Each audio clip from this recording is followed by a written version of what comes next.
Baiki est un joueur talentueux qui aime les mondes virtuels. Il était connu pour sa détermination et ses compétences. Une fois qu'une personne mystérieuse l'a attaqué, ne laissant que des questions et des douleurs. Il a été tué à cause du mystérieux jeu Throne of Souls, dans lequel les paris étaient incroyablement élevés. Ayant repris ses esprits, Baiki a découvert qu'il était dans un 30e donjon avec un niveau minimum. Ici, de puissants ennemis l'attendaient, dont les forces semblaient insurmontables pour un débutant. Maintenant, la question est, les joueurs pourront-ils admirer à nouveau Baiki comme avant?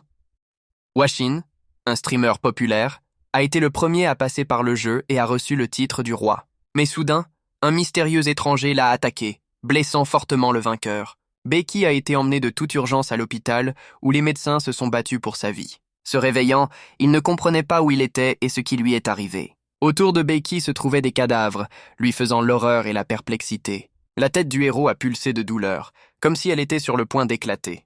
Peu à peu, les souvenirs ont commencé à revenir, ont fait la lumière sur ce qui s'était passé. Le héros s'est souvenu que son nom était Baiki.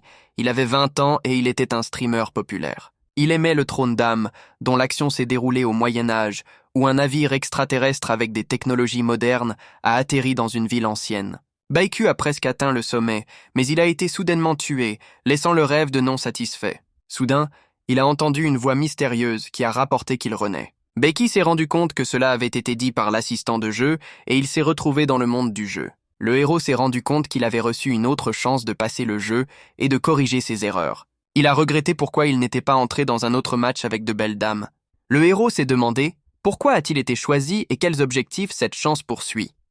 Baiki a réfléchi à savoir s'il pouvait gagner, car la complexité du jeu semblait insurmontable. L'assistant de jeu l'a invité à choisir n'importe quel personnage pour passer. Baiki a réfléchi longtemps à quel personnage choisir de gagner et d'obtenir l'occasion de voyager à temps. En fin de compte, le héros a signé le contrat, se préparant à recommencer et à surmonter tous les essais. Devant Baiki, une porte de jeu massive s'ouvrit, derrière laquelle un nouveau chapitre de ses aventures a commencé.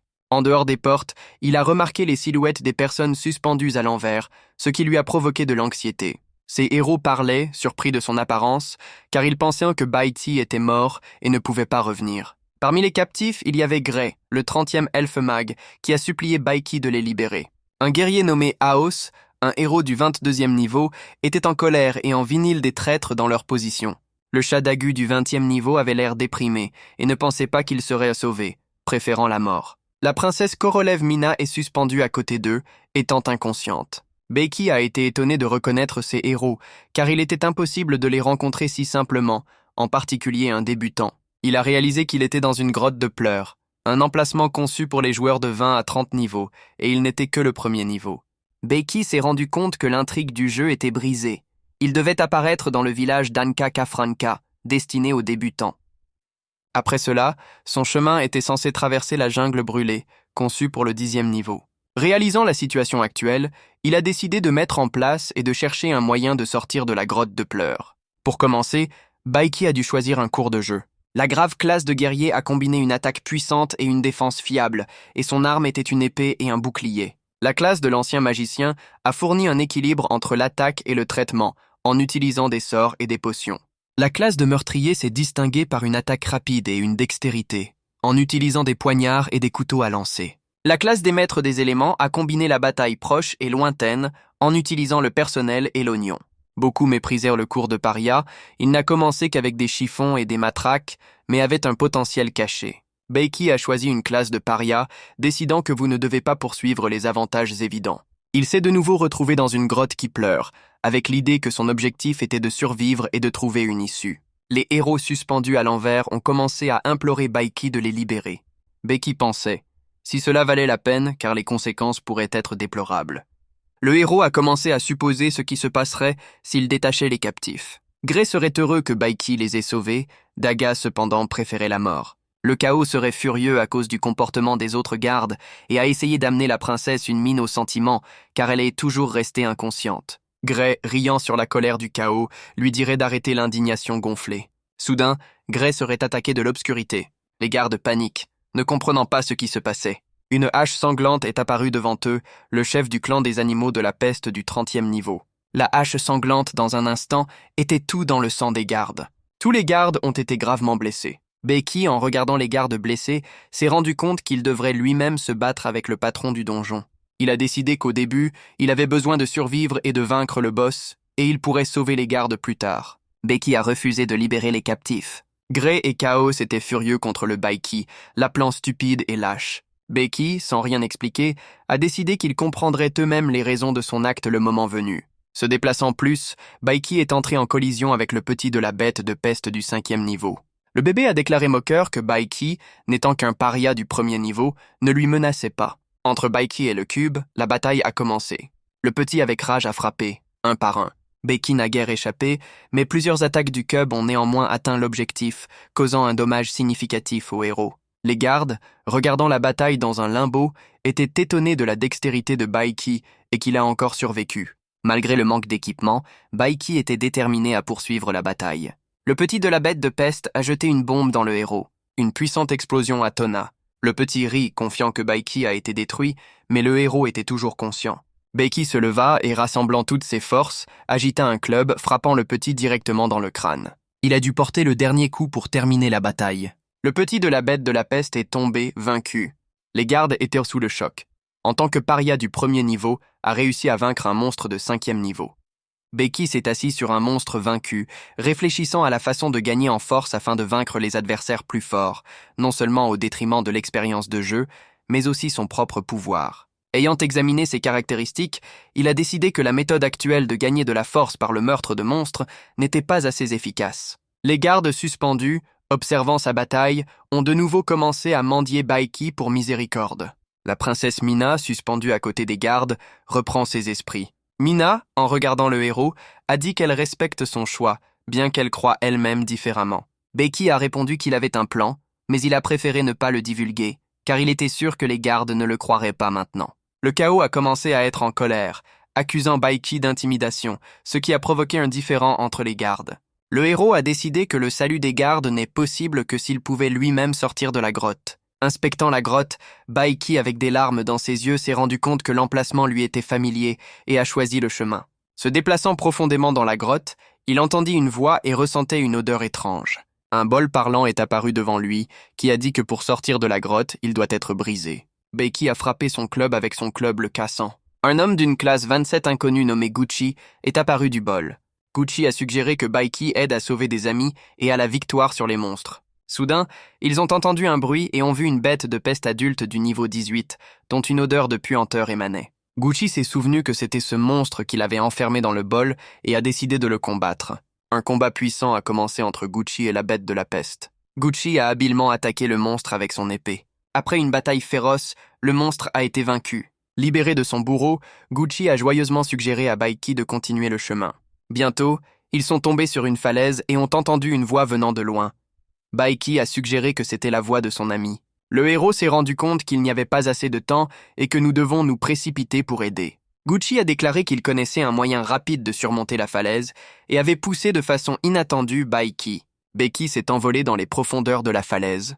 Gucci est resté à l'étage en riant et a dit qu'il avait appris la renaissance de Baichi et croit qu'il méritait une punition. D'après les profondeurs de la falaise, Baiki a demandé comment Gucci devinait sa renaissance. Gucci a été choqué que le héros soit vivant. Baiki a expliqué qu'il avait survécu en raison du fait qu'il avait été poussé. Gucci est parti, disant que Baiki resterait coincé dans l'abîme de toute façon et y mourrait. Le héros a trouvé un navire avec du sang et a décidé de le boire pour restaurer la force. Il a également soulevé un fragment lumineux d'une pierre qui l'a aidé à éclairer le chemin et à s'assurer qu'il n'y avait pas de monstre à proximité. En regardant autour de lui, Baiki s'est rendu compte qu'il était dans les ruines perdues et s'est rendu compte que son chemin commençait à peine. Le héros savait que dans le monde du trône des âmes, les secrets sont cachés, car avant qu'ils n'atteignent le haut. Le grand cristal, le monde de l'âme brillait au centre de Pascalo. Une fois qu'un vaisseau spatial sans pilote est apparu dans le monde, examinant les profondeurs du vide. Le navire s'est écrasé à côté du cristal mystique et le monde a plongé dans le chaos. Bien que le cristal ait été brisé, la vie a continué et que de nouvelles civilisations sont apparues. Le héros s'est souvenu qu'il y avait une rivière souterraine profondément sous la grotte et c'est une chance de sortir. Il décide de sortir à travers un fossé profond et dangereux qui, vraisemblablement, mène à la rivière. Le héros décide de sauter à ses risques, prêts à la mort. Becky atterrit sur un rebord et décide de se rendre au fond du fossé avec d'autres protubérances. Plus le héros est tombé bas, les rebords sont déjà devenus. Becky stimulée tombe. Le héros vole et atterrit tout en bas sur l'un des derniers saillies, tenant à peine l'équilibre. Le héros est absorbé par l'euphorie de la sortie qui approche quand il entend soudainement la voix derrière « Sortez ci-dessous ». Becky se transforme en nez dans la perplexité, demande « Qui est ici ?» L'étranger s'échappe et décolle. L'étranger apparaît devant Becky en vol, mais ne s'imagine pas. L'étranger est Harvey de level 30, qui, avec une moquerie, s'excuse d'avoir effrayé Becky. Harvey veut coller un couteau au cœur de Becky. Le héros se souvient qu'il a vu le cadavre de Harvey dans le donjon. Becky est étonnée que Harvey s'est également réussi à renaître. Harvey rit que Becky renaît dans un paria du premier niveau, et il a réussi à dégénérer en maître du niveau 28. Harvey se bagarre et frappe Becky. Becky est paralysée et sans force. Le héros est blessé et, en perplexité, ne comprend pas pourquoi Harvey l'a attaqué. Harvey continue de se moquer de Becky et affirme que le principal ennemi de la Renaissance est une autre Renaissance. Becky est très en colère et considère les paroles de Harvey un non-sens. Harvey décide de ne pas tuer Becky, car il lui a montré le chemin. Becky dit que Harvey lui-même se bat pour sa vie, à laquelle il rit et dit que Becky peut se venger de lui s'il survit. Becky en colère contre le système et ne comprend pas quels autres secrets du jeu elle lui cache. Le système affirme que les Renesses sont considérés comme des hérétiques maléfiques, et tout le monde les déteste. La rénovation peut être de n'importe quelle classe. Le Renaissance se transforme en personnes de classe, race et niveaux différentes. Becky ne comprend pas pourquoi il a besoin de ces informations du système, car il est déjà paralysé et les forces à la fin, il vole dans l'abîme. Le héros parvient à saisir le rebord, il est blessé, mais continue de se battre. Le héros décide qu'il doit supporter la douleur pour sortir. Le héros tombe en panne et tombe au fond. Becky se souvient qu'avant la sortie de 10 mètres, et vous devez vous lever. Soudain, le héros entend une odeur étrange et le son se retourne. Devant lui est une bête avec des crocs de niveau incurvés. Becky essaie de se lever sous le choc et se souvient dans sa tête qu'il ne devrait pas y avoir de monstre. Le héros comprend que le monstre a accéléré et il doit arriver à la sortie dès que possible afin qu'il ne le tue pas. Becky pense que Harvey a spécialement attiré le monstre ici. Le héros pense que la mort est proche et voit le monstre l'attaquer. Le héros recueille toute son expérience et sa force et inflige une réponse au monstre. Becky frappe, tombe dans la rivière et remarque qu'il est devenu un acide qui peut corroder tous les êtres vivants. Le héros ressent une douleur mortelle, mais n'abandonne pas et continue de se battre. La rivière acide est mortelle pour le monstre, et Becky espère qu'il mourra. Le héros souffre de corrosion et de douleur, mais trouve une issue et essaie de ramper. Becky se souvient de l'enfance quand il s'est enfui en ville pour trouver une vie meilleure. Il a toujours été un paria, ils se sont moqués de lui à cause de la lenteur des plaques de lavage. Il a ri en raison du fait qu'il a étudié la nuit, empêchant ses voisins de se reposer. Becky est entré à l'université des rêves, mais la maladie de sa mère a détruit son monde. Il a travaillé dur, mais n'a pas pu sauver sa mère. Le travail, les cours d'eau et les jeux sont devenus sa vie, mais il est mort sans atteindre le but. Le héros revient à la réalité et voit que le monstre est toujours vivant et prêt à attaquer. Becky se bat avec le monstre et s'approche de la sortie. Malgré la douleur et l'attaque du monstre, Becky quitte la grotte. Le système offre le choix de la rémunération et le héros choisit d'ouvrir un inventaire de 25%. Il reçoit un costume d'ombre assoiffé de sang et le met immédiatement. Becky trouve un poignard mortel, ce qui augmente considérablement les dommages aux ennemis. Le héros se réjouit de nouvelles armes et costumes. Le système le renvoie dans un monstre vivant. Becky continue la bataille, et heureux qu'il ait choisi l'inventaire, pas un nouveau profil. Le système propose de tuer le monstre et d'obtenir plus de points d'âme. Becky utilise la compétence de la flamme écarlate pour vaincre la bête. Le héros est en colère et attaque le monstre avec un pouvoir incroyable. Becky frappe un coup fort, mais le monstre est toujours vivant. Le héros continue d'attaquer, et le monstre souffre de coups puissants. Le monstre ressent la douleur de la brûlure avec une flamme écarlate. Becky utilise l'absorption des ombres et fait combattre le monstre des clones. Les clones d'ombre attaquent le monstre et il est vaincu. Becky augmente son niveau à 8. Le héros reçoit des pièces de monnaie et un navire pour restaurer le sang. Il trouve également une prière pour la souffrance perçante, créant des lames de perçage des lames. Le héros décide de devenir un tueur pour augmenter la dextérité. Becky recherche des objets pour augmenter la dextérité dans son inventaire. Il ne trouve pas les éléments nécessaires, mais ouvre 2 nouveaux ensembles. Le héros trouve l'armure sanglante du dragon et l'épée de la crête du dragon. Il ouvre également un ensemble de preuves du ciel étoilé. Becky découvre un phare de cosmos profond, ce qui aidera à éclairer le chemin. Le héros décide de revenir et de sauver la princesse Mine pour l'aider à l'avenir. Becky revient dans la grotte pour sauver la princesse. Les monstres prennent vie et attaquent, mais le héros les bat grâce à de nouvelles compétences. Beiki atteint 10 niveaux et est prêt à combattre le boss. Le système montre la réputation du héros, et il note que la princesse lui est hostile. Beiki réfléchit à la façon dont sa réputation s'est détériorée en raison de son comportement. Pendant ce temps, la princesse et les gardes recherchent un moyen de sortir de la grotte. Les gardes ne peuvent pas se calmer que Beiki a refusé de les aider. Soudain, les gardes avec la princesse tombent. Les gardes vérifient si tout est en ordre avec la princesse, mais elle répond que tout va bien. Devant eux, il apparaît Beiki dans un costume du méchant. Les gardes et la princesse sont surpris et ne peuvent pas comprendre qui les a sauvés, mais la voix semble familière. La princesse doute des motifs de Beiki, mais est reconnaissant pour le salut. Les gardes sont en colère contre le Beiki, mais admirant à quelle vitesse il est passé au niveau 10. Beiki ne fait pas attention à l'opinion des gardes, les considérant pas assez fortes pour la bataille avec le boss. La princesse Mina arrête leurs différends, rappelant la nécessité d'une préparation urgente pour la bataille avec le boss. Les gardes commencent à se préparer à la bataille. Beiki rapporte qu'avant le début de la bataille, il reste 10 secondes et active un orage. Devant eux, il apparaît à l'ombre d'un boss prêt à attaquer. Le boss tombe immédiatement dans le piège préparé par Beiki. Malgré le piège, le boss ne perd pas de force et l'équipe des gardes, la princesse et le Beiki se préparent à la bataille. Le premier coup est frappé par les Ashowa, mais il s'avère que cela échoue. Le patron prétend que leurs attaques sont sans valeur et que personne ne peut l'arrêter. Le boss inflige des coups puissants. Les gardes et la princesse décident d'unir les forces avec l'aide de 4 rafales. La princesse entre en bataille avec le boss, tandis que Beiki disparaît quelque part. La princesse ne peut pas vaincre le boss. Soudain, Beiki apparaît et caresse un coup inattendu. Le héros utilise l'acide de la rivière Styx pour infliger des dégâts au boss. Le patron, plein de rage, inflige un coup puissant à la grotte. Une explosion puissante se produit et la bataille entre dans la deuxième étape. Le patron utilise la capacité de réincarnation des morts. Beiki décide de combattre le patron lui-même et ordonne à la princesse et aux gardes de détenir les morts. Les gardes et la princesse entrent dans la bataille avec les morts. Pendant ce temps, Beiki s'approche du patron. La bataille commence et Beiki utilise la puissance de la flamme écarlate. Beiki se souvient comment il est mort aux mains du patron au moins 30 fois. Cependant, le héros décide de se battre jusqu'au bout et de ne pas abandonner. Il comprend que la victoire n'est possible que grâce à la dextérité et au poison. Le boss continue d'attaquer Beiki, mais il esquive intelligemment. La princesse note que Beiki est expérimenté, malgré le fait qu'il semble être un nouveau venu. Le héros utilise du poison, mais le boss ne devient plus en colère. La bataille passe à la 3e étape, la gamme du boss augmente. Beiki, malgré la difficulté de la situation, attendait ce moment.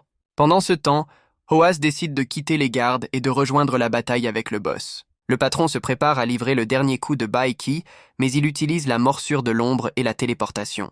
La bataille serrée entre le boss et le héros commence. Beiki applique une brûlure écarlate toxique de l'arrière, causant des dommages importants au boss. Les gardes qui ont regardé la bataille sont choqués par le courage de Beiki. Le patron répond au héros. Beiki utilise à nouveau une brûlure écarlate toxique. Le boss utilise une rune qui suce le sang pour restaurer la force. Beiki sous le choc, car il est sûr que le patron ne devrait pas avoir de telles compétences.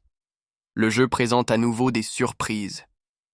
Soudain, une barrière insurmontable s'arrête autour du patron, arrêtant sa capacité. Il s'avère que la princesse Mina a utilisé cette barrière pour arrêter le patron. La princesse entre en bataille avec le boss. Les gardes brisent les morts et avec horreur voient que la princesse se bat déjà. Beiki défend la princesse, ne permettant pas au patron de frapper. La princesse est choquée par son courage. Elle décide d'agir avec Beiki pour vaincre le boss. Soudain, le boss se retourne et commence à s'enfuir. Les morts sont vaincus par les gardes. Les gardes sont pressés à l'aide de la princesse. La princesse note que Beiki n'a pas l'intention de se retirer et veut continuer la bataille. Elle essaie de le renifler, proposant de quitter la grotte. Beiki revient au boss et entre à nouveau dans la bataille, en utilisant le rack de l'ombre meurtrière, essayant de gagner. Les gardes avec la princesse rattrapent Beiki et comprenez que si vous laissez le patron quitter, les conséquences seront désastreuses. Beiki frappe un coup décisif pour le boss, gagne et reçoit 2 niveaux pour les compétences montrées. Le héros reçoit un nouvel inventaire, une hache saturée de sang et de chair, améliorant son pouvoir. En récompense, Beiki reçoit un livre de nécromancie qui lui permet de contrôler les morts. Le héros trouve également une rune qui suce le sang parmi les joueurs en dessous du 10e niveau, augmentant ses capacités. La princesse remercie Beiki pour le salut, se réjouissant sincèrement de son courage et de sa force. Les gardes sont étonnés des capacités incroyables de Beiki et le regardent avec admiration. Hoas s'excuse auprès de Beiki pour son ancienne attitude et lui demande le pardon. Beiki note que le niveau de confiance de la suite a augmenté et décide de l'utiliser pour en savoir plus. La princesse admet qu'ils sont associés à la Renaissance et dit qu'un autre plus tôt les a aidés. Becky avec les gardes et la princesse s'approchent avec confiance de la sortie de la sombre grotte. La princesse commence à parler de la façon dont l'étoile déchue renaît après l'apparition de la guerre. Selon elle, la prophétie a prédit que le monde s'effondrerait, mais l'élite pourrait s'échapper. La princesse continue, mentionnant un René fort et noble qui l'a aidé autrefois. Se tournant vers Becky, elle remarque qu'il a quelque peu similaire à ce mystérieux héros. Mina jette de façon inattendue Becky Dagger avec les mots « C'est pour vous ». Becky attrape un poignard et l'examine soigneusement. La princesse parle de son origine. Le héros note que le poignard a un pouvoir magique et peut cacher l'identité du propriétaire. La princesse explique qu'avec l'aide d'un poignard, Becky pourra trouver ce René. Les gardes sont indignés par la décision de donner un poignard, mais la princesse leur assure que tout est pensé. Becky note que le poignard l'aidera à se cacher des ennemis plus puissants et remercie la princesse. La princesse Mina, la dernière représentante du royaume des étoiles, devrait vivre comme une personne royale. Après l'effondrement du vaisseau spatial et la destruction du cristal en 8 parties, le monde a plongé dans le chaos. Les mutations génétiques causées par une catastrophe ont conduit à l'apparition de mutants et à l'apocalypse. Le royaume des étoiles s'est uni aux seigneurs pour entrer dans la guerre contre les mutants. La guerre a détruit le royaume, et 8 seigneurs proclament l'indépendance, prenant des morceaux de cristal. Malgré les événements de longue date, la princesse reste une figure indésirable aux yeux de beaucoup. Dagu remarque une sortie brillante de la grotte qui promet la libération de l'obscurité. Les héros sortent et voient des paysages de montagnes majestueux sous le soleil brillant. Ils éprouvent l'euphorie de l'odeur de la liberté, de l'air frais et d'une victoire obtenue. La princesse remercie encore Becky pour le salut, exprimant une gratitude sincère. Becky s'intéresse à l'endroit où la princesse avec sa suite ira plus loin. Elle répond qu'ils ont traité. Le héros clarifie ce dont nous parlons, mais les gardes rient, cachant évidemment quelque chose. La princesse admet que les mercenaires qu'ils ont embauchés les ont trahis au moment le plus important. Bashing comprend que le cas est lié au noyau d'étoiles, un symbole de la puissance royale. La princesse prend coupable d'elle-même, s'appelant faible et naïve, ce qui a bouleversé sa suite. Les gardes baissent gravement la tête, reconnaissant leur incapacité à protéger la princesse. La princesse déclare résolument qu'il trouvera des traîtres à tout prix et rétablira justice. Becky dit de façon inattendue qu'il sait où se trouvent les traîtres même. La princesse et ses compagnons se gèlent de surprise, ne sachant pas quoi dire à cette révélation.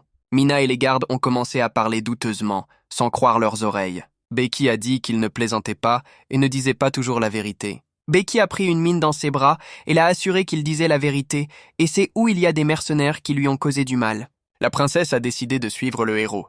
Le camp de mercenaires, déployé dans la jungle brûlante, ne les fait pas effrayer avec une chaleur anormale, ou des incendies ou des prédateurs. Les mercenaires Macher, Kura et Yuri ont raisonné par l'incendie pourquoi ils ne pouvaient pas aller en ville pour passer la récompense reçue pour le clergé de la princesse. Hadès, la tête des mercenaires, ne leur a pas prêté attention, immergé dans ses pensées. Hadès a examiné le collier dans ses mains, tandis que les mercenaires ont continué à exiger une réponse à leurs questions. Hadès est retourné à la réalité, et en colère, a déclaré que le camp avait été déployé dans la jungle pour une raison. La princesse pouvait sortir de la grotte. Les mercenaires ont ri, disant qu'il était impossible de sortir de la grotte. Hadès se souvenait à quel point la princesse était en colère d'apprendre qu'elle avait été trompée. Hadès a attrapé la princesse par le visage et l'a invitée à quitter le pays, lui donnant un collier et devenant sa femme. Mina a dit qu'elle ne quitterait jamais son pays et ne donnerait pas le collier. Hadès a pris les gardes de la princesse en otage et a demandé si elle pouvait regarder comment il mourait. La princesse est devenue furieuse et a décidé de sauver ses guerriers. Hadès a pu obtenir un collier. Les mercenaires admirèrent leur patron, et la princesse a été perplexe par ce qui se passait. La princesse supplia de la laisser partir, mais les mercenaires se moquèrent de la moquette, et Hadès rit. Yuri a persuadé Aïda de vendre le collier, mais il a décidé de le laisser à lui-même et de vivre pour toujours. Hadès, en colère, frappe la pierre avec une épée ensanglantée. Hadès a décidé de quitter le pays et d'aller dans le comté de Hyde afin de vendre des marchandises. Hadès croyait que les mercenaires sous-estiment la valeur du collier et que l'essence de la guerre est le profit. Les mercenaires ont suggéré de ne pas vendre un collier, mais d'utiliser sa force pour trouver leur propre pays. Hadès a déclaré que tenir un collier dans ses mains pendant plusieurs jours ne ressentait aucune puissance spéciale. Hadès a affirmé que la richesse est plus importante pour les mercenaires que le pouvoir. Yuri s'est demandé comment le patron connaissait tous les secrets. Hadès s'est retourné et a ordonné à Yuri de rassembler des gens pour le voyage de demain au village d'Ankar. Pendant ce temps, la princesse avec les gardes et Becky se sont approchés du camp mercenaire et avaient déjà neutralisé les patrouilleurs. La princesse derrière les arbres a estimé le nombre de mercenaires et doutait du succès de leur attaque. Les gardes ont fait valoir, le chaos a offert de distraire l'attention, mais le reste pensait qu'ils devaient attendre la nuit.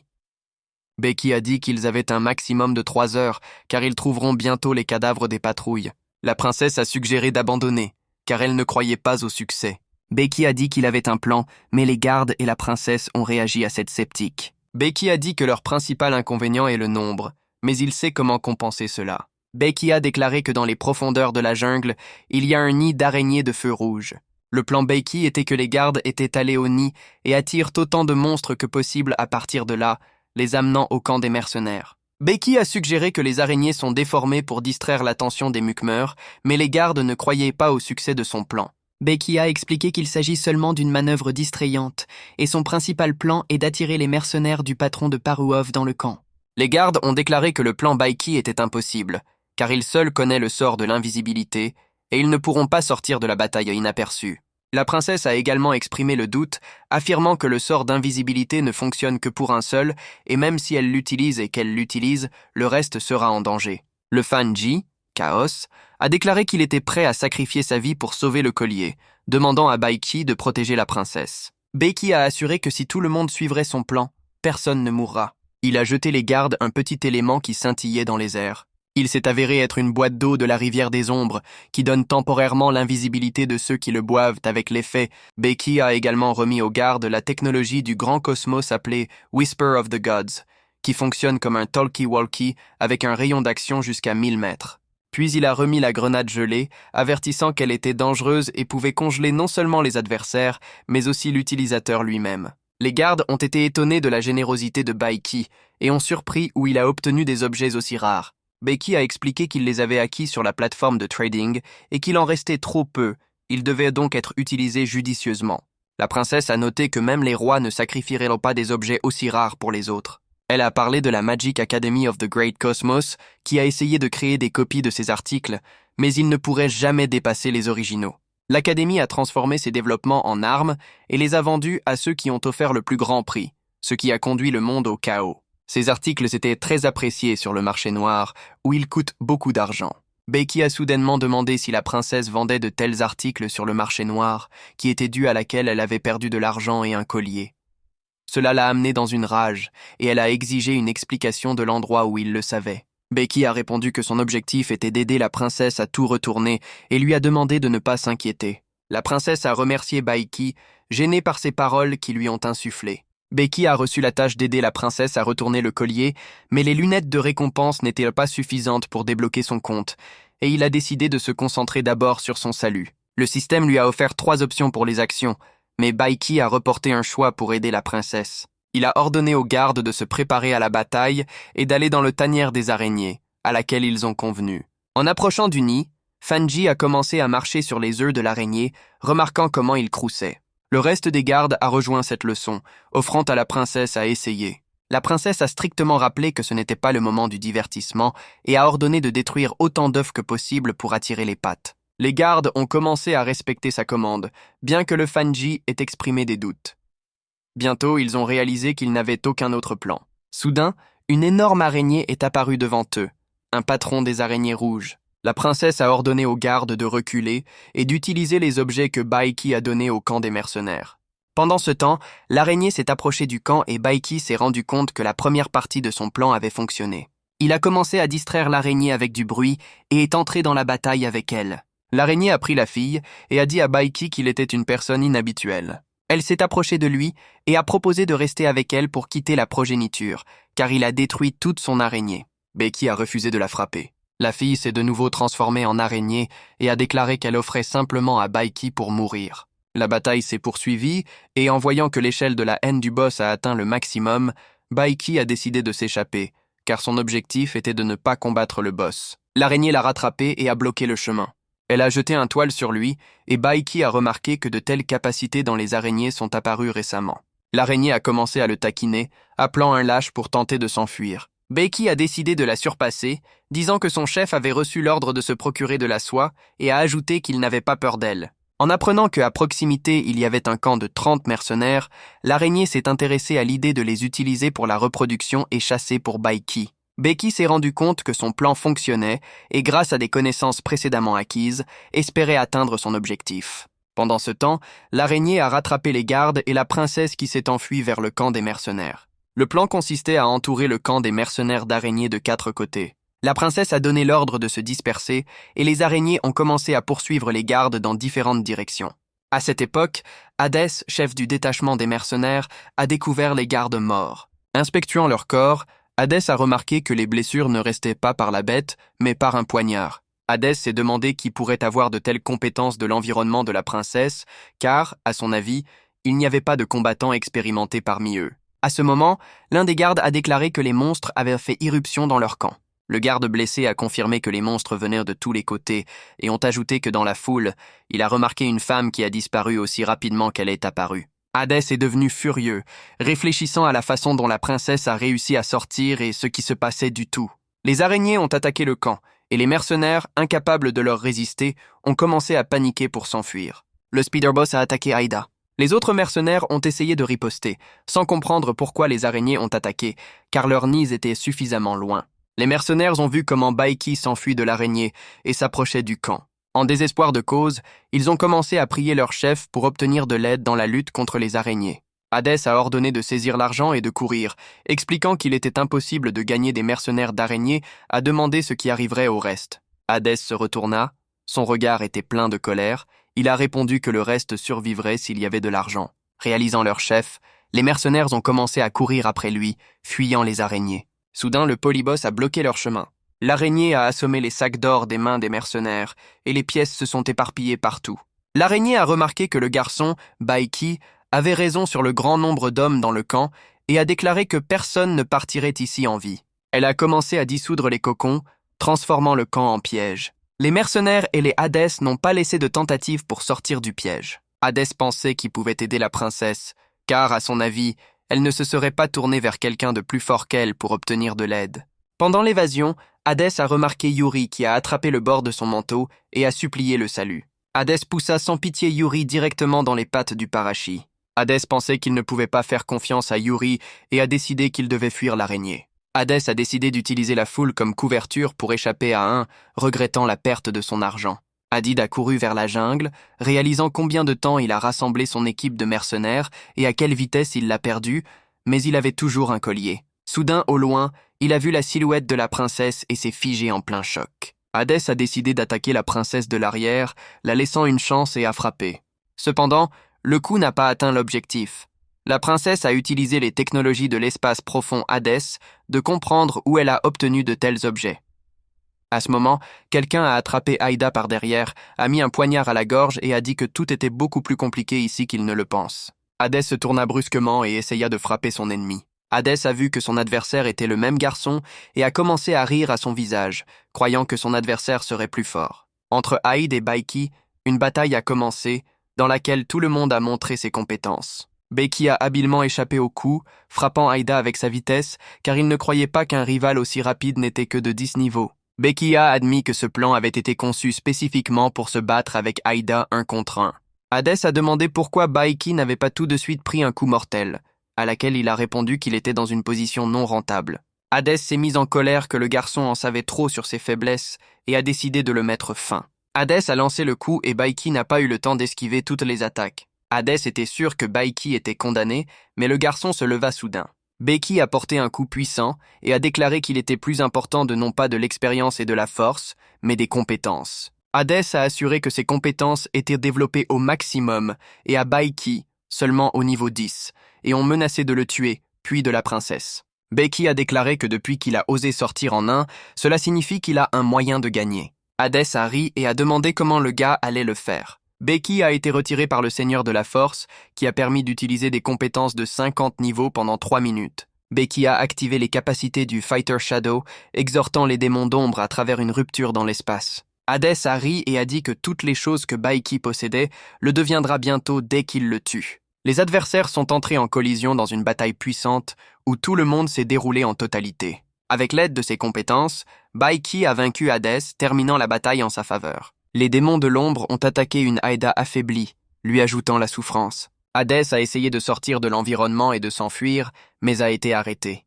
Becky a demandé moqueusement pourquoi lui, qui se considérait comme le plus fort, s'enfuit maintenant. Hadès avec un défi a demandé pourquoi Baiki n'utilisait une compétence puissante que maintenant et qui il était du tout. Becky avec des démons Shadow a approché Aïda, disant qu'il avait choisi le mauvais chemin. Hadès a pris l'amulette de la princesse de peur, l'a remise à Baiki et a commencé à mendier la miséricorde. Becky a dit que non seulement l'amulette voulait, mais aussi la vie d'Aïda, et l'a frappé. Hadès a perdu la force, s'est avéré paralysé et pour la première fois de sa vie a ressenti une vraie peur. Becky a dit que Hadès n'était pas son ennemi, c'est pourquoi il est toujours en vie et a décidé de l'épargner à cause de l'accord. Becky a reçu 8000 points d'expérience et la possibilité de déverrouiller le compte, affirmant qu'une partie de la transaction était terminée et maintenant au tour de la princesse. Ayant renvoyé l'amulette à la princesse, Baiki lui a conseillé de poser rapidement des questions à Aïda jusqu'à l'apparition du patron. La princesse a demandé pourquoi Hadès les avait jetés dans une grotte et voulait les tuer, mais il a seulement dit qu'il acceptait son sort et ne répondrait pas. Becky a dit que Hadès ne croyait pas au sort de la princesse, alors il l'a laissé mourir, et sans lui, Hadès ne serait pas vaincu maintenant. Hadès a déclaré que le sort de Baiki était bien pire, car il se bat contre le monde, et s'était en colère contre Baiki, qui lui a agité son épée. Soudain, le patron des araignées est apparu et a crié que le garçon était sa proie. Hadès a ri et a crié qu'il ferait mieux de mourir du patron de Parukov que de Baiki, et a proposé de mourir ensemble. L'araignée a dit que le garçon est tout ce qu'il a laissé, car le village du mercenaire était vide. Becky a ordonné aux gardes et à la princesse de rester derrière, car il n'avait qu'une minute pour faire face à l'ennemi. Cependant, les gardes et la princesse ont dit qu'il avait fait trop pour eux, et ils ne le jetteraient pas en difficulté. L'araignée, voyant de nombreux adversaires, a décidé de ramasser tout le monde. Soudain, il y avait un rugissement sauvage sur l'araignée, et tout le monde leva les yeux. Becky a levé les yeux avec horreur et a dit que c'était impossible. Devant eux, il est apparu l'ancien dragon Deacon Blake. Les gardes et la princesse ont été choqués par son apparence et ne savaient pas se battre ou s'enfuir. Becky a décidé de rester en place, réalisant qu'il était nécessaire de changer la stratégie, mais jusqu'à présent, je ne savais pas comment. Pendant ce temps, l'araignée et le dragon ont commencé la lutte. L'araignée a crié que c'était son territoire et le dragon était sur le chemin d'elle. Le dragon a déchiré l'araignée avec ses dents, lui laissant une chance. Alors que le dragon avait affaire à l'araignée, Baiki se souvenait que c'était l'un des 3 dragons légendaires gardant l'âme du monde. Becky s'est rendu compte que si le dragon commence à respirer le feu, ils mourraient tous. Becky a décidé de parler avec le dragon et a demandé à l'épargner, aux gardes et à la princesse. Le dragon, surpris par la demande, a annulé l'attaque. Les gardes et la princesse ont été étonnés, et la princesse a suggéré que Baiki parle la langue du dragon. Le dragon a demandé où le garçon connaissait la langue du dragon, car seulement 10 personnes les parlent. Becky a utilisé le livre des compétences « Le secret du dragon », grâce à laquelle il a non seulement appris à comprendre la langue des dragons, mais aussi à eux. Becky a dit qu'il connaissait le dragon Garardian, un serviteur honoraire de la famille royale des étoiles, et l'a appelé par le nom de nom. Il s'est présenté au dragon, mais lui, tout cela, était en colère et menacé de tuer. Le gars, s'il n'a pas expliqué où il savait de telles choses. Becky a déclaré qu'il avait servi le dernier descendant du clan Starlight, avec qui le dragon avait une profonde amitié. Il a souligné la princesse, disant que c'était la dernière princesse Mina du clan Starlight. Le dragon a éclaté de rire fort et a déclaré qu'il n'avait conclu un accord de protection que pour le divertissement, jamais défendu les gens, et que ce contrat était terminé après la mort du clan Starlight. Le dragon, perdant de la patience, a donné à Baiki la dernière chance de prouver que la princesse appartient vraiment à la famille de Starlight. Becky a sorti un collier et l'a remis au dragon. Le dragon s'est mis en colère et a libéré le feu de la bouche. La princesse est tombée inconsciente. Avec l'aide de Deep Cosmos, Baïsi a réussi à arrêter l'attaque du dragon et à ramener la princesse à la vie. Le dragon, en colère, a dit que la deuxième fois que Baiki ne pouvait pas l'arrêter. La princesse a dit à Baïsi qu'il n'y avait qu'une seule façon de s'échapper, et peu importe à quel point il devait le faire. Les gardes qui se tenaient en derrière étaient perplexes et ont demandé ce qu'il faisait, mais Baiki leur a dit simplement d'observer. Becky a sorti un poignard et a percé la poitrine de la princesse. Il a pris le collier de princesse pour lui. Le dragon a dit que le moment venait maintenant de mourir Baiki et a libéré la flamme de la bouche. Soudain, une aura est apparue devant le dragon, ne permettant pas à la flamme de le briser, et la lumière des Minilis est apparue. Le dragon a été étonné, car Minatilis est mort il y a de nombreuses années, et il le considérait comme une illusion. Becky, tenant la princesse inconsciente dans ses bras, a invité le dragon à vérifier si c'était la réalité. Le dragon a libéré une flamme puissante, ne croyant pas que ce n'était pas un mirage. Minatilis a dit au dragon que ce n'était pas une illusion, mais une réalité, et qu'il ne soupçonnait même pas une force cachée dans le noyau d'une étoile. Le dragon ne pouvait pas croire aux paroles de Minatilis, et que la princesse était vraiment son descendant. Le dragon a dit que s'il n'était pas possible de tuer des Minilis, il tuerait ses descendants et tentait de frapper. Minatilis a répondu avec une attaque, mais le dragon a réussi à utiliser la capacité d'échapper. Les gardes étaient étonnés de la capacité du dragon, car ils ne s'attendaient pas à ce qu'une aussi énorme créature puisse échapper. Becky a ordonné à Minatilis de terminer la bataille avec le dragon. Le dragon a poursuivi la bataille, rappelant des moments du passé lointain. Il se souvenait comment il avait rencontré Minatis pour la première fois dans une grotte. Le dragon s'est souvenu comment il avait essayé de se battre avec Minatilis, mais a été vaincu, bien qu'il avait déjà 100 ans. Ensuite, le dragon a été vaincu, et Minatilis lui a ordonné de servir des gens. Au début, le dragon a refusé, mais a ensuite décidé qu'après des années, il pourrait se battre à nouveau avec Minilis quand il s'affaiblissait. Dans un passé lointain, le dragon a choisi de servir les Minilis et les gens. Peu importe la force des Minilili, il est décédé lors de la première bataille pour Starlight. Le dragon s'est demandé pourquoi, après tant d'années de liberté, il a toujours peur et respecte cette personne. Le dragon a dit que Minatilis utilise à nouveau l'ancienne astuce afin qu'il obéisse aux gens, mais il ne servira plus de descendants. Le dragon s'est retourné et a décidé de s'enfuir. Les gardes ont demandé pourquoi Baiki lui-même n'a pas tué le dragon avec le dernier coup. Il a répondu que l'appel du roi était imparfait et il ne pouvait que faire peur du dragon. Le dragon s'est envolé et Baiki, le regardant avec Minatilis, a noté que l'état psychologique instable du dragon sous Starlet dans le passé permettait à Minatilis de gagner maintenant. Minatilis a commencé à disparaître et les joueurs ont reçu 40 000 points de l'âme et des objets. Parmi les objets, il y avait un coffre ancien avec une salive d'un dragon, dont le contenu était inconnu. Les gardes ont reçu le niveau 2, mais cela ne les a pas particulièrement ravis. Les gardes ont remarqué que la princesse était encore inconsciente et a demandé à Baiki ce qui se passait. Il a répondu qu'en raison du stress mental, elle dormirait au moins 10 jours. Becky, se penchant sur la princesse, a demandé pardon pour son acte et a expliqué que l'étoile noyau ne demande que le sang royal. Il a donc été contraint de le faire. Il a demandé aux gardes de ne pas divulguer ce secret. Les gardes ont compris la situation et n'ont pas blâmé Baiki. Ils ont décidé de quitter l'emplacement, mais d'ouvrir d'abord un coffre avec une salive de dragon.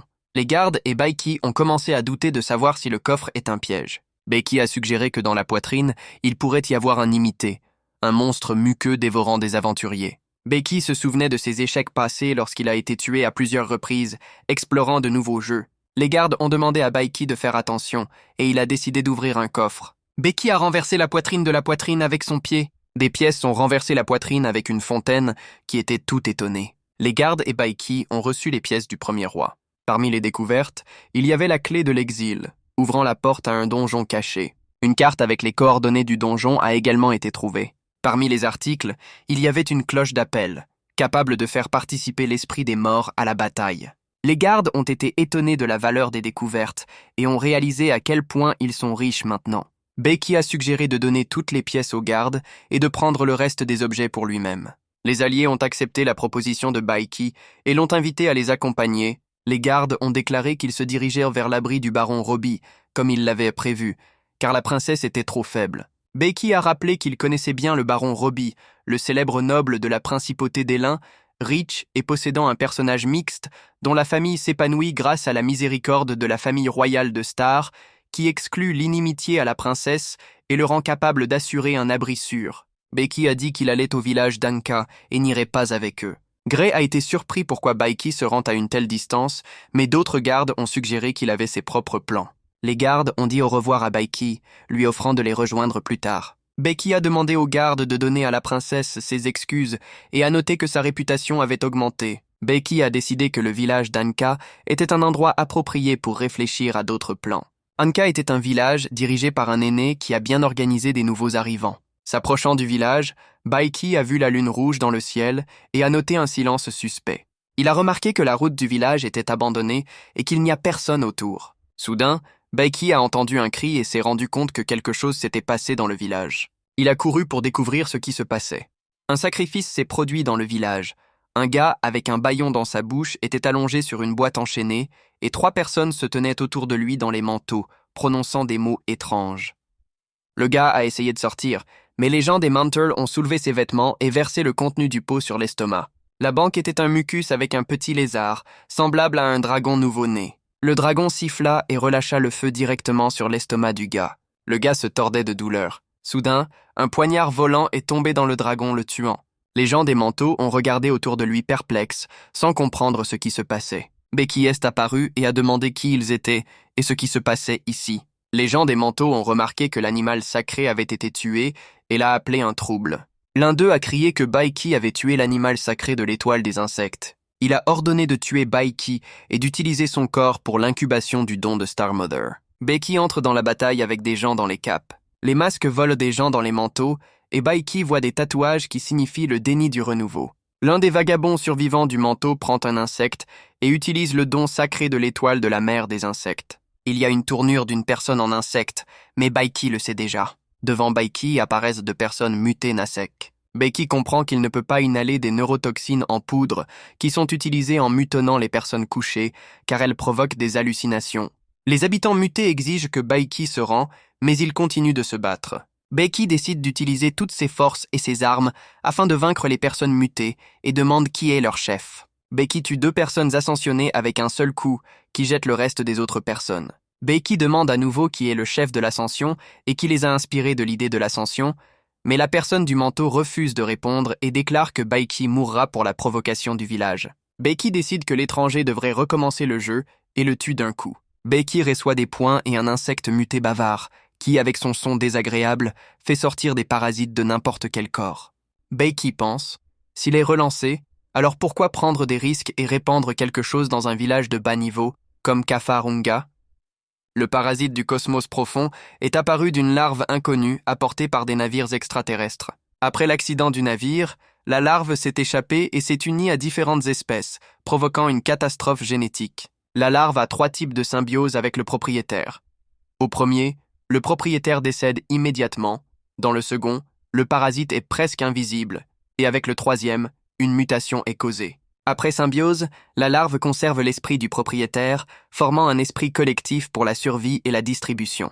Becky se souvient qu'il y a une distribution culte d'adoration, et dans le jeu original, cette carte ne peut être réalisée que par le 3e acte. Becky voit le garçon Dina, qui a peur de lui, et se souvient qu'il l'a rencontré plus tôt dans le jeu.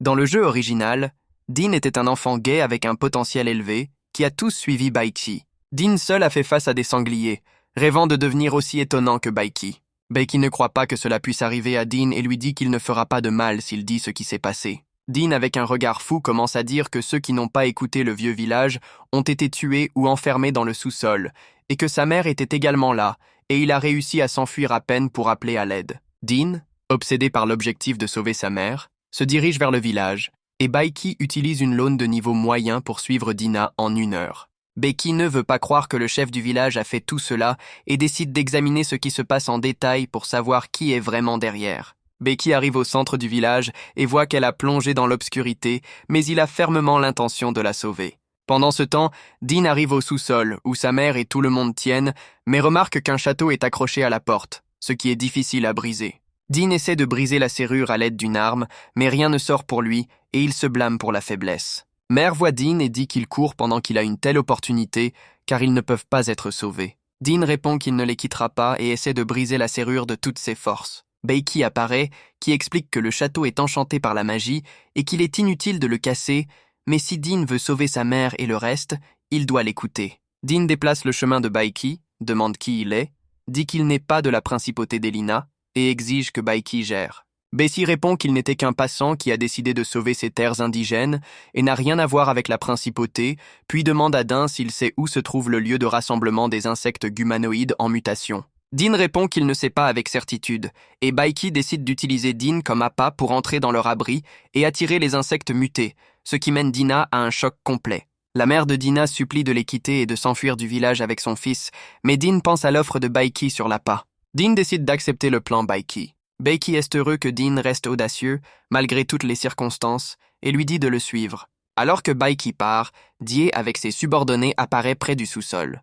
Die demande à Dean pourquoi il n'a toujours pas été précipité, mais Dean répond qu'il ne le fera pas. Dier et Dean commencent à se battre, et Diera est perplexe pourquoi le chef du village apprécie tellement Dean. La mère de Dina crie que Dean est le fils de Dier et demande de ne pas le tuer. Dean ne peut pas croire que le démon monstre est son père. Die dit à ses serviteurs d'emmener Dean à l'hôtel souterrain afin de mener le rituel de l'ascension sur lui, car il pense que de cette manière la famille pourra se réunir. Les serviteurs ont mis Dean sur l'autel, et Dier se prépare à faire un rite d'ascension, car je suis sûr que, de cette façon, la famille pourra s'unir, mais Dean déclare que Dier n'a jamais été un bon père. Dier remarque que le saint insecte est tué et est furieux. Dier comprend que Dean ne pouvait pas le faire et exige de nommer les coupables, mais Dean ne sait rien. Dier accuse Dean de mensonge et menace de tout faire pour qu'il souffre avant le début de l'ascension. Dean répond qu'il a laissé le chef du village faire cela. Dier entend le bruit derrière la porte. Les portes s'ouvrent et la voix rapporte qu'à l'intérieur, il y a une source de toutes les souffrances. Dean fait face au chef du village, qui veut que le garçon hérite de ses intentions. Le chef du village dit que Dean ne comprend pas encore pourquoi tout cela se passe, mais bientôt il se rend compte, et avant de monter, il veut lui dire un secret. Le chef se souvient de l'épidémie qui s'est produite dans le village il y a 2 ans et a coûté la vie à beaucoup de vies. Il raconte combien il a souffert, jusqu'à ce que celui qui apporte de la lumière et la guérison apparaisse. Cet homme a non seulement guéri la peste, mais a également apporté la larve de l'étoile utérine. Le chef a levé la larve et elle a donné une chance d'ascension. Il s'est précipité, mais maintenant, à cause de sa vieillesse, il veut transmettre cette opportunité à Dina. Dean crie qu'il ne veut pas devenir un monstre comme Ankaville, mais il libère la larve vers le garçon pour effectuer la procédure de l'ascension. Dean attrape une pierre et tue la larve. Ankaville est furieuse, mais Dean s'enfuit jusqu'à la porte. Anka dit qu'il ne pourra pas s'échapper et commencera à persécuter. Dean se retourne et affirme qu'il ne s'enfuit pas, mais verrouille la porte pour que personne ne sorte de l'intérieur. Ankaville vient en fureur et veut tuer Dean, dirigeant toute sa force vers lui. Soudain, un étranger apparaît devant le garçon, et Ankaville demande qui il est. Becky répond qu'il est une personne qui est venue sauver le village, auquel Ankaville appelle cette absurdité, et la bataille commence entre eux.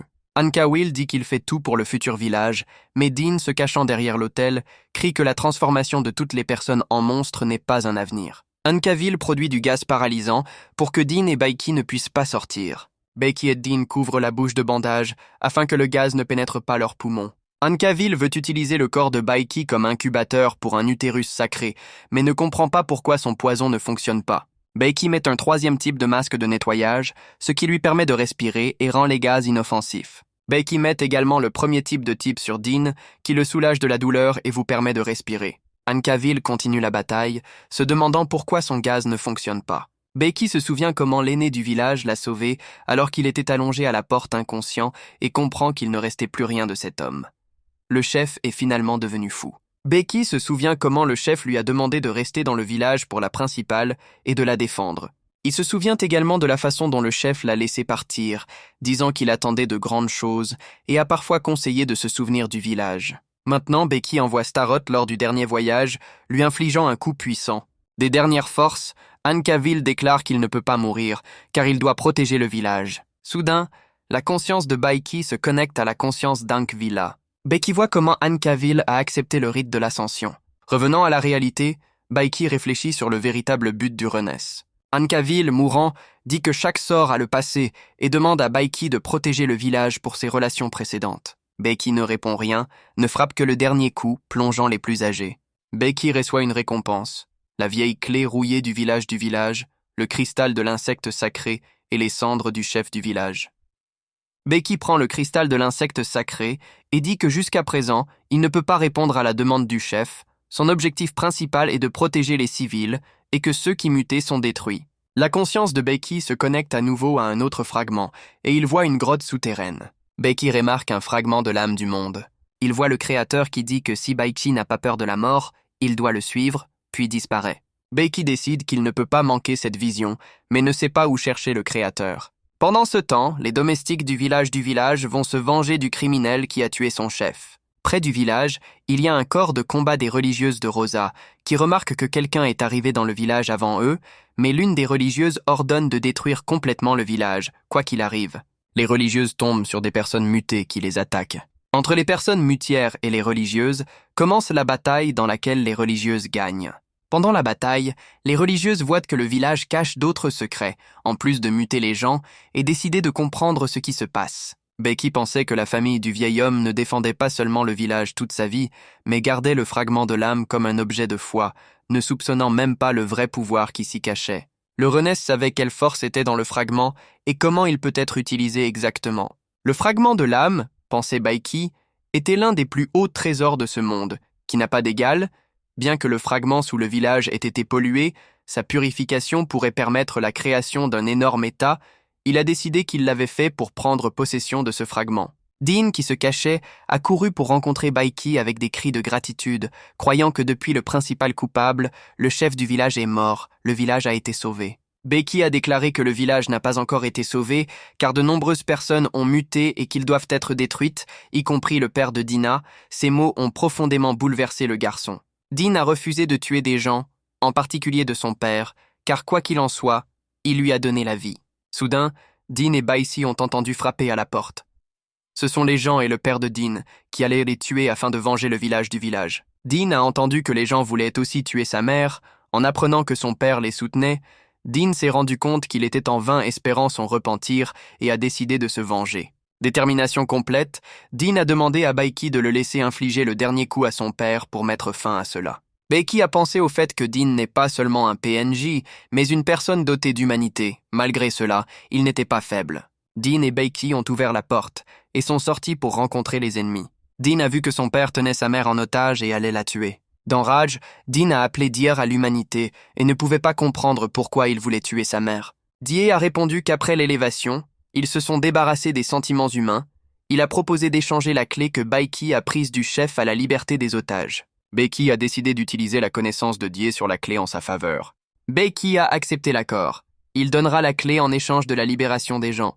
Die a accepté et libéré la mère de Dean, et Baiki lui a donné la clé. Die était content qu'il ait finalement la clé, et il pouvait rencontrer le Saint-Père et atteindre la plus haute altitude. Cependant, en allant partir, Diera a déclaré qu'il avait longtemps oublié l'humanité et ses promesses.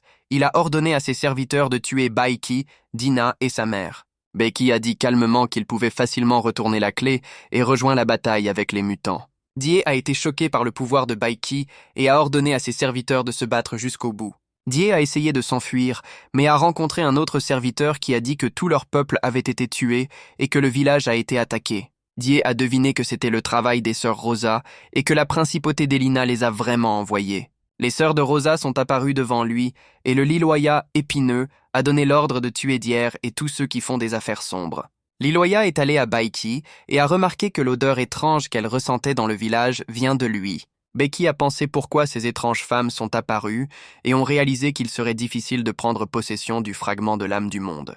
L'ordre de combat des religieuses de Rosa est subordonné au trône écarlate et se compose de filles dont l'apparence et la figure sont supérieures aux normes humaines ordinaires. Chaque fille qui veut rejoindre l'ordre devrait boire un poison hallucinogène et survivre aux tourments spirituels et physiques. Ceux qui surmontent ce chemin et survivent sont officiellement acceptés dans l'ordre, après quoi ils auront une formation au combat encore plus difficile. Baiki pensait que chaque religieuse avait un danger sérieux pour lui. Il pourrait se battre avec un, mais il pouvait à peine vaincre 5 en même temps, et il avait besoin de trouver quelque chose. Lilaya a décidé que Baiki avait peur, et avec ironie, elle a dit qu'elle pensait qu'il était très fort et n'avait peur de rien. Baiki a répondu qu'il n'osait pas oser avec ses modestes capacités et a exprimé sa gratitude pour le fait qu'ils aient sauvé le village, détruisant toutes les personnes mutées. Lilaya, avec un sourire, a remarqué qu'ils parlaient plié, mais ils sont venus ici pour ne pas sauver, mais pour tuer et détruire. Dean, qui a regardé ce qui se passait avec sa mère, était en colère et a demandé pourquoi les religieuses voulaient tuer des innocents ordinaires si le chef et muté sont déjà détruits. Liloya assure qu'ils ne font que remplir les ordres de l'Église et la vie des gens pour eux ne sont pas importantes. Elle se prépare à attaquer Dean et sa mère. Baiki ferme le garçon et sa mère du coup, disant que l'Église ne tue jamais les innocents sans raison. Liloya rit des paroles de Baiki, affirmant que l'Église est une organisation secrète dont les objectifs et les ordres sont inaccessibles aux gens ordinaires. Baiki prononce l'enseignement secret de l'ordre, surprenant les religieuses et montrant qu'il en sait plus à leur sujet que prévu. Lilaya et les religieuses sont étonnées de la façon dont Baiki connaît l'enseignement sacré, car ces connaissances ne sont pas disponibles pour les étrangers. Liloya affirme qu'un homme qui a prononcé des mots sacrés mérite la mort et que les religieuses commencent une attaque. Baiki utilise une lueur sanglante, convainquant enfin les religieuses de leur exclusivité. Lilaya est choquée.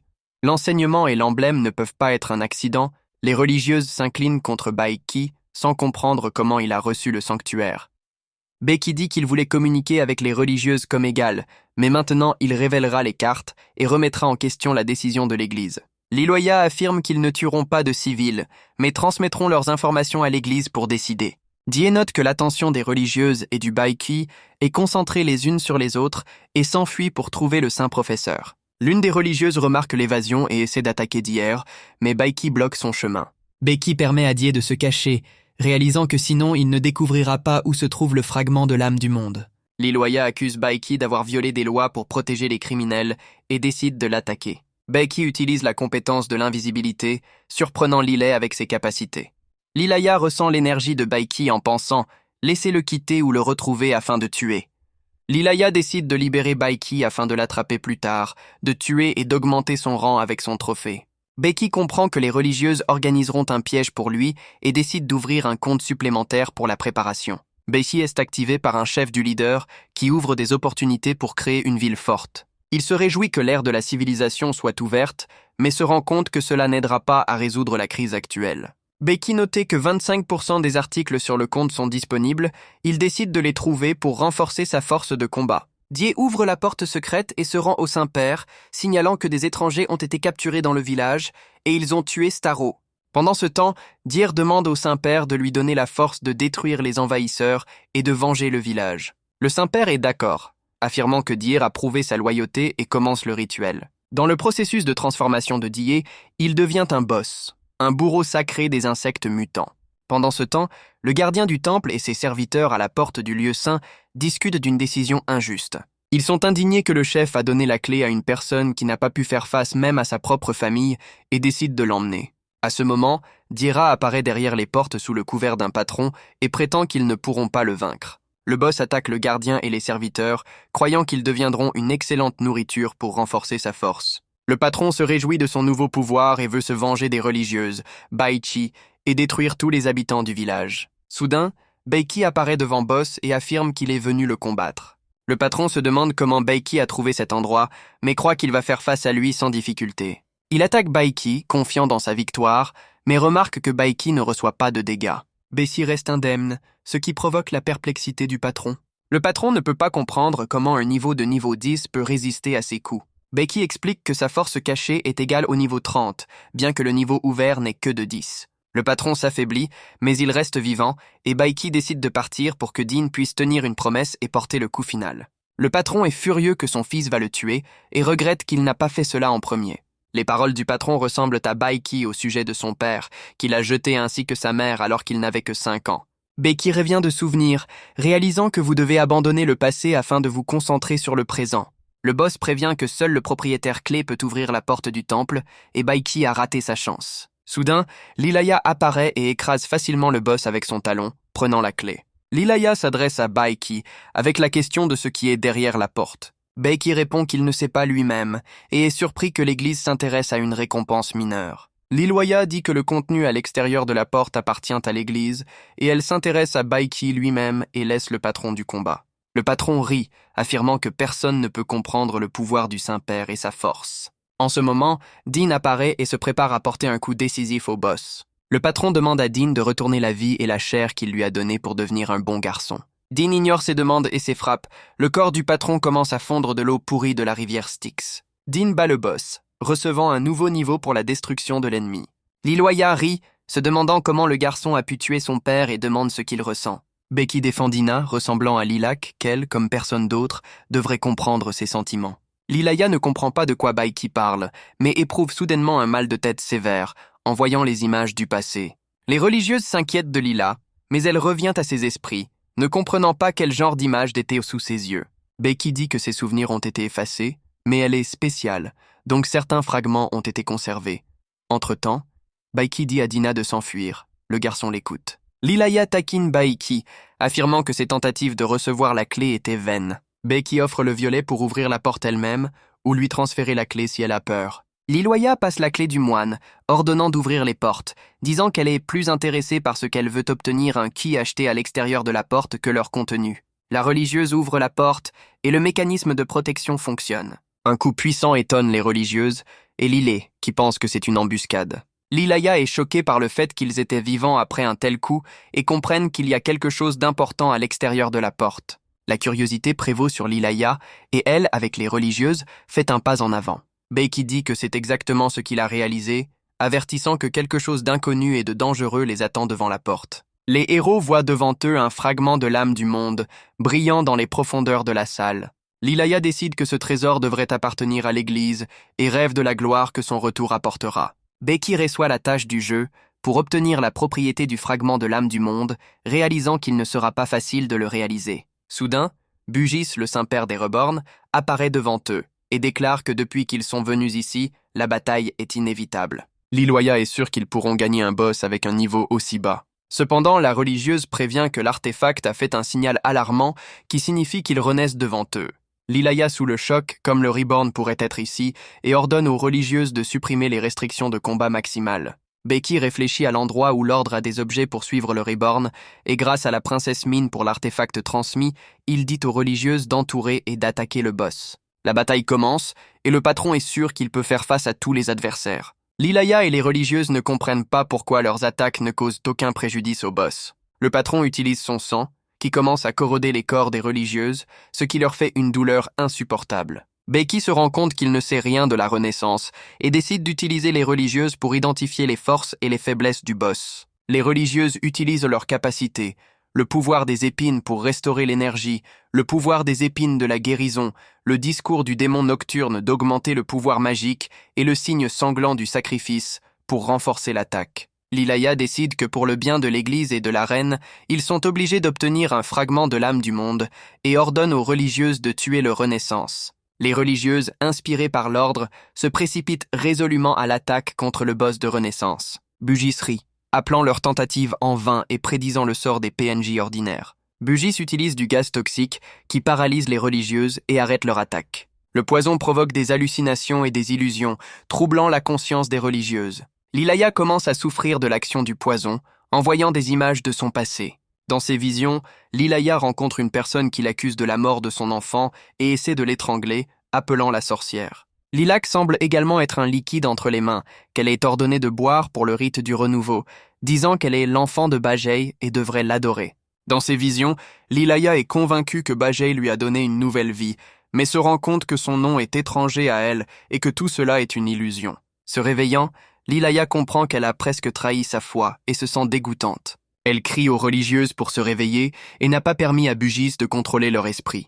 Lilaya note que les religieuses meurent du poison et de la force du boss. Bugis est surpris de voir comment Lilaya a pu résister à sa neurotoxine et décide qu'elle deviendra un exemple précieux pour la recherche. Lilaya déclare que dans l'enseignement d'une rose sanglante, il n'y a pas de mot humilité et active la floraison sanglante du premier niveau, introduisant la potion dans son dos.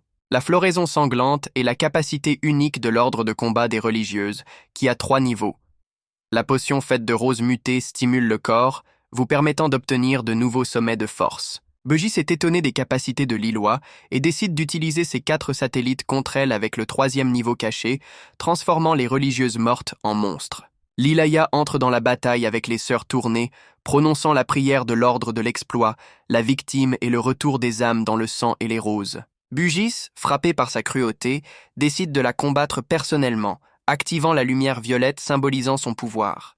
En utilisant le pouvoir d'une vraie mutation, Bugis déclare que le combat avec Lilaya l'appréciera. Lilaya répond qu'il ne devrait pas utiliser ce pouvoir et entre dans un combat. Bugis déclare que ses actions sont dictées par de bonnes intentions et continue la bataille. Lilaya utilise toutes ses astuces pour combattre le boss, mais son pouvoir reste insurmontable. Bugis note que Lilaya est affaiblie et dit que jusqu'à ce qu'il la tue, car elle s'intéresse scientifique pour lui. En réponse, Lilaya frappe un coup puissant, provoquant une explosion. Explosif, Lilaya comprend que le Renaissance est la plus grande menace pour son ordre. Réalisant que le pouvoir ordinaire ne suffit pas pour vaincre le boss, elle décide d'utiliser toute sa force, même si elle les détruit tous les deux. Lilaya décide que si le fragment de l'âme du monde n'obtient pas l'ordre, il ne lui permettra de l'attirer à personne et transforme son corps en milieu nutritif. Elle active la floraison sanglante du 3e niveau, créant une sainte fleur sanglante qui peut absorber tout autour. La fleur suce le sang de Bugis, mais elle rit seulement et reste vivante. Lilloya comprend qu'elle a utilisé sa plus forte compétence, mais n'a pas pu tuer le patron et se sent inutile comme dans l'enfance. Bugis, bien qu'il admet que Lilaya lui a infligé de graves dommages, décide de la tuer afin de laisser la vapeur. Lilaya répond qu'elle a dû mourir il y a 10 ans. En ce moment, elle se rend compte du sens de ses visions. La reine l'a sauvée dans l'enfance, et maintenant elle est prête à mourir sans regret. Soudain, Lilaya voit comment quelqu'un frappe Bujizu. Baiki apparaît devant Lilaya, qui prétend que grâce aux victimes des religieuses, il a découvert la faiblesse du boss et maintenant son tour pour rejoindre la bataille. Baiki dit à Lilaya que leur mission est exécutée et qu'elle devrait se retirer. Lilaya est scandalisée par les paroles de Baiki, croyant que ses 4 sœurs n'avaient pas été tuées pour ouvrir la voie pour lui. Elle déclare que s'il ne pouvait pas vaincre le boss en 5, alors pourquoi Baiki est sûr qu'il pourrait le faire cela seul? Bugis apparaît devant Baiki, irrité que le PNJ habituel ait osé le combattre. Baiki répond que la puissance du boss réside dans le niveau et les compétences, et non dans l'expérience de combat, et ajoute que Bugis est habitué à cacher et à jouer à des jeux. Cependant, face à un adversaire expérimenté, il est vulnérable. Bugis rit, d'accord avec l'analyse de Baiki, mais se moque de son indécision pour rejoindre la bataille. Bugis frappe un coup puissant, déclarant que Baiki et Lilaya devraient mourir.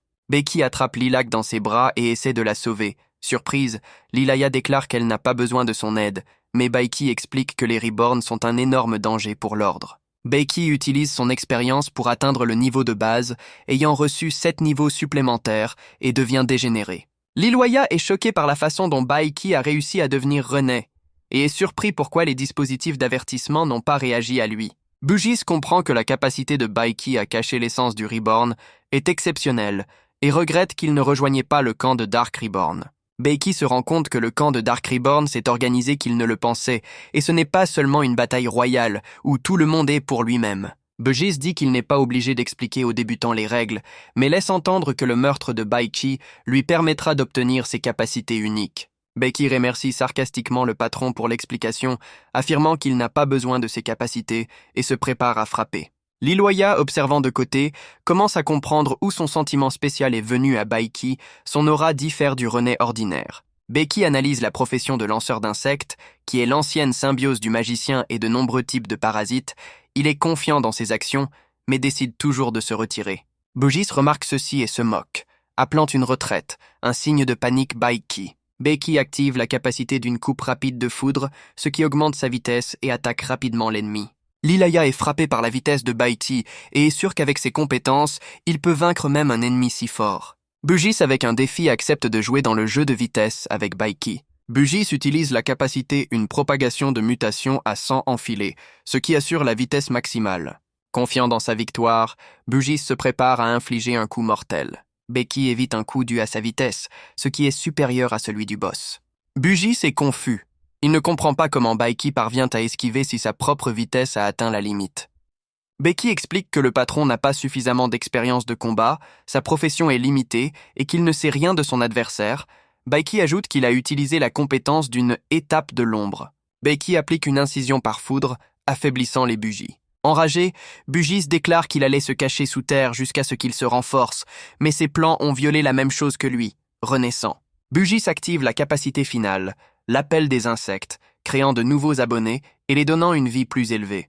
Lilay est couverte par un terrible mal de tête. Elle a peur que sous l'influence de la neurotoxine, il se transforme en insecte. Les insectes laids entourent Baiki, et Bugis réjouit, regardant le succès de ses compétences. Baiki utilise la Soul Bell, qui vous permet d'appeler l'esprit du défunt en utilisant ses cendres. Baiki utilise les cendres d'un chef de village plein de haine, et son esprit apparaît devant Bugis. L'esprit du chef du village entre en bataille avec Bugis et ses insectes. Bugis est furieux des connaissances et des compétences de Baiki, sans comprendre pourquoi il y a une telle différence entre eux, bien qu'ils renaissent tous les deux. Bugis refuse de reconnaître la défaite et essaie d'atteindre le fragment de l'âme du monde, suivi de Baiki. Bugis touche le fragment de l'âme, et la conscience de Baiki se connecte à nouveau à la conscience du boss. Baiki voit la vision de la vie passée de Bugis, où il était un célèbre entomologiste.